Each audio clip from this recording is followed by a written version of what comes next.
Hello, this is Tony Heller from RealClimateScience.com, reporting on the Great Reset Plan C. Not surprisingly, the global airline industry is falling apart. Between fear of contracting a virus, mask mandates, and vaccine passports, travel just isn't that glamorous anymore. Southwest Airlines is in trouble. Traveling with them isn't quite as fun as it was 50 years ago.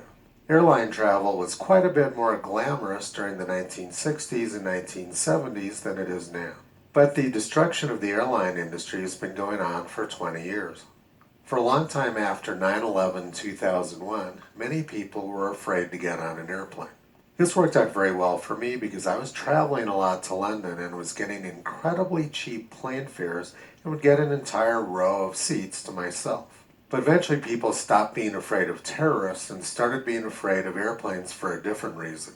Around the year 2003, I would have difficulty getting to Heathrow Airport in London because there were climate protesters blocking the road. They believed that building a new runway at the airport would cause bad weather, hurricanes, fires, droughts, and all kinds of horrible things. And this is still going on. A friend of mine in England was just complaining last week about difficulty getting to the airport because of climate protesters. But that wasn't very effective.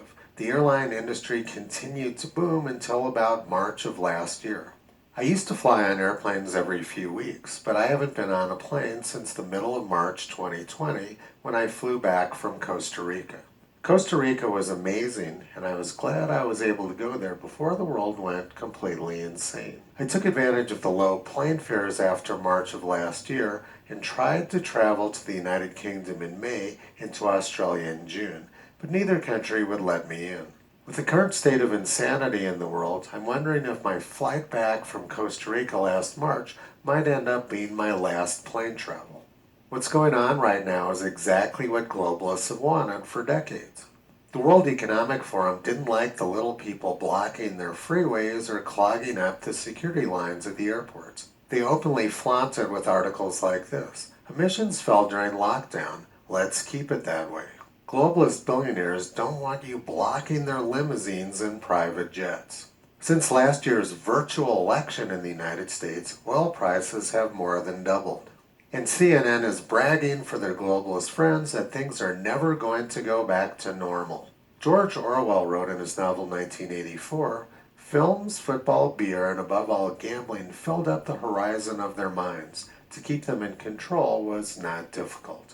CNN plays non-stop disaster stories about viruses and climate, which seems to fill up the minds of people on the left pretty effectively. Toto thinks that globalist Plan C has been pretty successful so far. You can visit him, Curie, and Caesar on the web at realclimatescience.com.